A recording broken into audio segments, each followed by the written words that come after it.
dipersembahkan oleh Alhamdulillah pemirsa yang dirahmati oleh Allah, masih tetap bersama saya Erik Yusuf dan Muclek di acara Satukan Saf Indonesia edisi spesial Celotekan Erik Yusuf. Nah, kali ini kita akan membahas tema urgensi gotong royong di tengah pandemi COVID-19. Bang Uca tahu nggak artinya? Apa tuh? Urgensi. Ya gitu aja ditanya. Apaan tuh? Malu lah jawabnya. Malu nggak sama semut merah kan?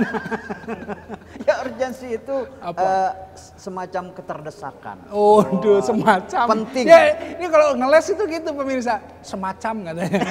Kalau semacam ya satu. Urgensi gotong royong. Ya kepentingan gotong royong. Jadi sangat pentingnya gotong royong itu. Nah pemirsa mesti paham itu tuh ya. Kayak Bang Muclek. Ternyata Bang Muclek paham banget tuh. Urgensi gotong royong. Jadi kepentingannya gotong royong di tengah kita ini lagi apa? Wabah virus COVID-19.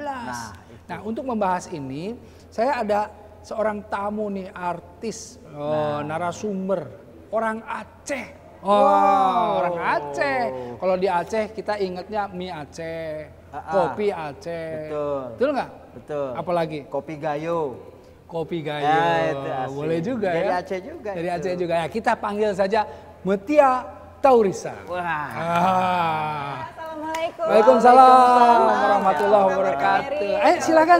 Ya, duduk. Silakan.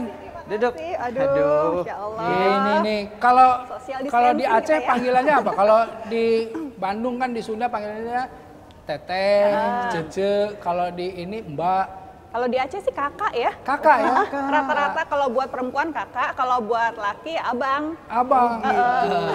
Kalau begitu mulai sekarang panggil abang. Waduh, abang Erik ya. Kakak Mutia Taurisa saya tahu. Kalau udah namanya Taurisa, Taurus berarti pasti bintangnya Pisces ya kan? Nah, Taurus dong. Oh, bukan Pisces ya? Taurus itu cocoknya sama Virgo. Waduh. Apa tuh Virgo? Bener. Karena saya Virgo. Nggak benar. Nggak jadi benar. Ya pemirsa, saya mau tanya dulu nih, Karisa nih. Apa aja sih yang dilakukan sama Karisa nih kan karena syuting udah nggak ada nih ya. Karena kata Bang Muclek tadi, PSBB, masa PSBB itu adalah pekerja syuting apa? Pekerja seni babak belur. Jadi orang-orang seni dan lain-lain udah kreativitasnya di rumah semua. Karena dibatasi semua itu. Dibatasi semua. Nah, sekarang jadi kegiatannya seperti apa nih? Apalagi yang berhubungan dengan gotong royong di tengah pandemi ini, apa yang dikerjakan oleh? Alhamdulillah sih ya Kang. Jadi memang karena saya punya beberapa komunitas juga gitu. Jadi kita ikut membantulah gitu. Jadi kita menyalurkan bantuan buat jadi kita menggalang donasi dari teman-teman gitu. Dan juga kadang-kadang dari orang yang kita nggak tahu, mungkin sebenarnya banyak banget yang masih ada kemampuan tapi ingin menyumbang. Tapi nggak tahu mau kemana, gitu. Nggak tahu mau kemana. Benar. Nah jadi ya udah kita fasilitasi juga. Walaupun komunitasnya sih isinya bukan artis semua ya, gitu. Jadi ada juga ada ustazah juga, kayak campur-campur lah, gitu. Jadi mereka punya masa masing-masing, gitu. Jadi ya itulah kita satukan kumpulin, semua, kita nggak sebutin berapa jumlahnya, yang penting ada berapa, 10.000 sok atau nggak apa-apa. Yang penting kita saling membantu. Toh 10.000 kalau misalnya ada 100 orang banyak juga dapatnya gitu kan. Kan kita ini lagi pandemi gini ya, jadi kita empati malah jadi gotong royong gitu. Sebelum pandemi kerasa nggak sih gotong royongnya kurang? Banget ya, kita tuh cenderung untuk mementingkan keperluan diri kita sendiri, gimana caranya biar kita bisa safe. Kayak awal-awal aja nih waktu masih belum terdeteksi ada corona di sini kan, orang-orang itu udah ada yang nimbun macam-macam masker lah gitu. Apalagi setelah diketahui ada kasus positif pertama waktu bulan Maret itu, wah itu langsung hilang semua. Sampai sampai sekarang masih mahal, ada sih, masih. Tapi harganya Masya Allah, Subhanallah, jahat banget itu yang jualan asli gitu. Bahkan yang di rumah selama WFH aja banyak yang menimbun kan? Betul. Menimbun lemak. Saya pengen lebih jelas lagi, WFH itu apa? Work from home. Bekerja dari rumah. Itu banyak yang tertimbun lemak. Apa yang tertimbun? Makan tidur jadi lemak. Makan tidur. Jadi pemirsa ya, kita ingin tegesin kadang-kadang kita ini harus dikasih musibah. Ya nauzubillah min dzalik, kadang-kadang kita harus dikasih pelajaran dulu sama Allah sampai akhirnya rasa empati kita muncul, rasa gotong royong kita muncul. Barulah kemudian setelah kita melihat, semua susah, baru kita terpanggil gitu. Jadi udah bener-bener keterlaluan deh kalau ada orang yang udah di zaman sekarang terus masih nggak terpanggil atau masih egois, apalagi jadi merugikan orang lain.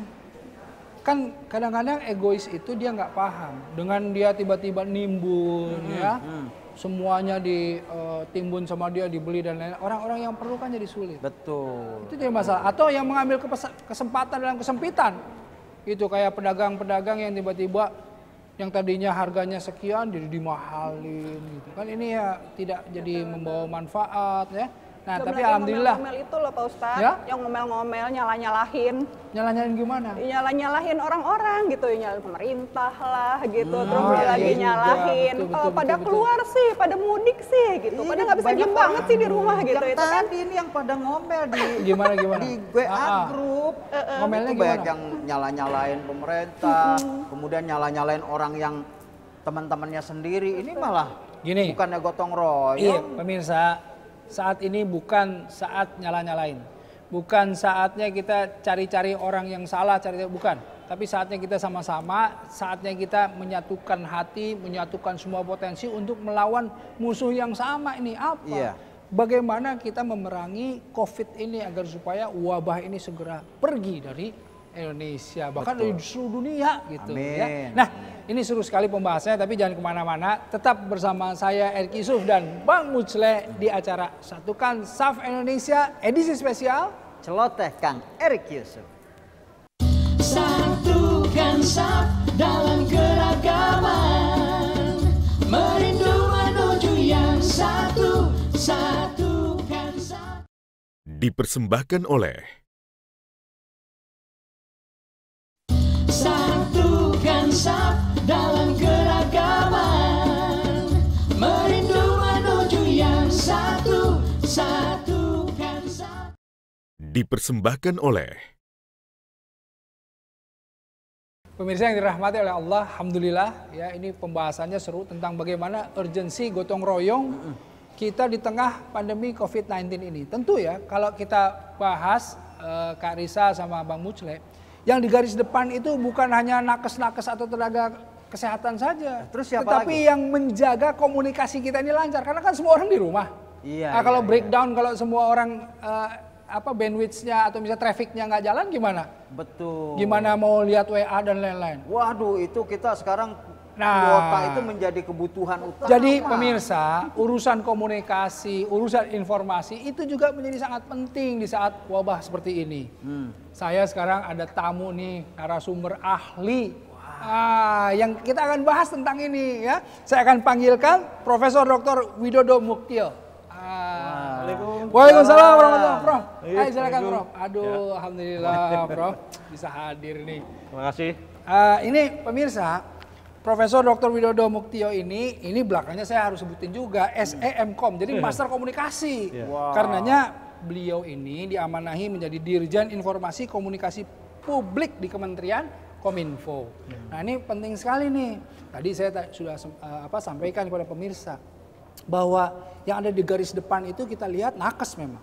Tetapi untuk menopang semua ini, ya kehidupan kita sekarang ini tanpa komunikasi kita lumpuh. Nah, ini bisa diceritain nggak nih Prof, gimana nih masalah komunikasi? Jadi memang ini musibah yang tidak hanya di Indonesia tapi internasional, global, dan tidak lagi wabah tapi pandemi. Yang maksudnya hampir semua negara kena, 200 lebih ya negara yang kena COVID-19 ini, dan WHO betul-betul concern untuk semua negara itu betul-betul mensikapi. Nah, dari sisi kita komunikasi itu ini kan orkestra. Betul, bagaimana kita mengkonsolidasi semua komponen bangsa menjadi satu semangat untuk memerangi COVID-19 ini. Nah, tugas kita di situ, di gugus tugas saya kebetulan di komunikasi publik, mengorkestra penyakit yang tidak kelihatan, penyakit yang awalnya diremehkan oleh semua komponen, dan setelah itu setelah mulai tumbuh-tumbuh jadi menakutkan. medsosnya banyak sekali, ketakutan juga. Ya, jadi sekarang ini ada istilah tsunami informasi. Jadi sampai ini yang benar, yang mana yang. Nah, disitulah tugas kita di gugus tugas di komunikasi publik bekerja, membangun orkestra supaya masyarakat itu tidak kelebihan informasi, mendapatkan informasi sesuai dengan faktanya. Ya, sesuai fakta Sesuai dengan faktanya, bukan kemudian ditambah-tambah, dikurang-kurang sehingga menjadi membingungkan publik. Dan bahayanya memang kalau saat ini itu kita mengkonsumsi terlalu banyak dan yang kita konsumsi itu informasi yang sampah, informasi yang nggak sehat, perut kita mual. Iya itu, jadi ada psikofobia itu. Iya, perut kita mual, pikiran kita jadi perasaan jadi sakit aja terus. Sakit, padahal nggak sakit sebetulnya. Karena was-was itu ya. Was-was. Nah inilah sebetulnya tantangan kita, sehingga memang konsolidasi orkestra ini supaya semua memahami. Kalau dalam bahasa komunikasi itu kan dengar, paham, setuju, laksanakan. Prof, ini pengen tanya Prof. Memang ada nggak sih orang-orang yang kemudian dalam tanda petik memanfaatkan situasi ini untuk keuntungannya, jadi menebarkan hoaks yang ketakutan untuk mungkin ada keuntungan-keuntungan, ada nggak sih yang memang sampai akhirnya ditangkap gitu, ada nggak? Iya, jadi sampai hari ini sebetulnya sudah banyak sekali berita-berita yang hoaks ya, yang tidak benar, itu jumlahnya 568 per hari ini. 568 per hari ini? Ya, banyak sekali itu yang berita hoaks ya, yang khusus COVID. Khusus COVID, ya betul. COVID. Dan ini menjadi konsumsi yang tidak sehat, membingungkan, menyesatkan, mengadu domba bahkan antar komponen masyarakat. Ini yang saya kira menjadi catatan kita, tetapi juga perlu saya sampaikan, di undang-undang terutama ITE itu sudah diatur bagaimana kita ini hak dan kewajiban sebagai warga negara menggunakan teknologi media, termasuk media sosial. Dan sampai hari ini pun juga sudah ada 91 kasus yang diperiksa di kepolisian. Di sudah ada yang diperiksa di kepolisian? Ya, ada 91 dan bahkan ada 14 yang sudah ditetapkan tersangka dan ditahan. Wah, itu dia. Ini mohon maaf saya harus update karena kita ini kan tapping ya. Jadi artinya ini berita dari sebelum Ramadan, coba bayangkan. Mudah-mudahan tidak bertambah. Mudah-mudahan tidak bertambah ya. Betul. Prof ya. Tapi intinya Prof, memang di dalam penyebaran itu yang sudah kemudian ditangkap oleh kepolisian itu memang mereka ini apa namanya, modusnya atau motifnya itu sebetulnya apa kebanyakannya? Kalau dilihat dari komposisi hoaxnya itu memang macam-macam ya. Di awal-awal dulu hoax itu sebelum banyak itu memunculkan berita rumah sakit A di Jawa Tengah, B di Jawa Timur, C di Jawa Barat ada positif. Akhirnya kan orang takut, jadi orang takut semuanya, merata. Setelah itu isu-isu internasional, tetapi yang terkait dengan COVID, oh ini biar Indonesia dapat bantuan dan lain sebagainya. Sampai pada sekarang ini campur aduk, sudah mulai banyak hal yang menjadikan masyarakat makin nggak jelas ya, makin nggak jelas mana sih sebetulnya yang benar, mana sih yang sebetulnya itu hanya karangan. Karangan. Nah inilah di tengah Ramadan saya kira ujian kita, kalau boleh saya menambah Pak Ustadz ini ya. Ya kita harus kaulan sadida. Kalau menyampaikan ya yang faktual, yang realistik, bahkan ma'rufan gitu ya, yang baik, yang isinya bermutu gitu ya. Nah pemirsa ini menarik sekali ya, makanya begini, untuk pemirsa netizen nanti mungkin gitu ya, itu jangan sesekali ingin menambah followers, menambah subscribers dan lain-lain dengan berita-berita hoax atau berita-berita yang tidak tepat.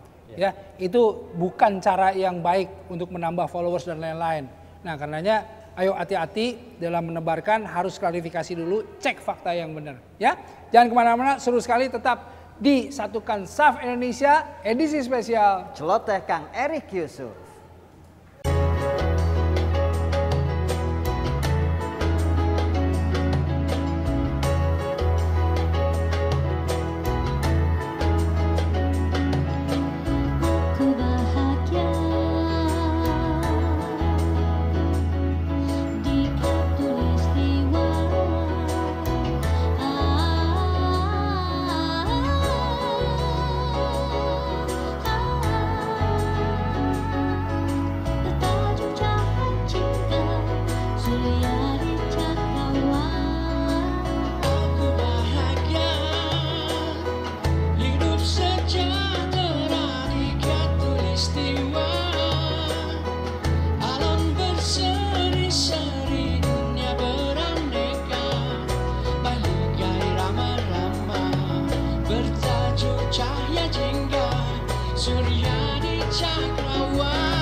Dipersembahkan oleh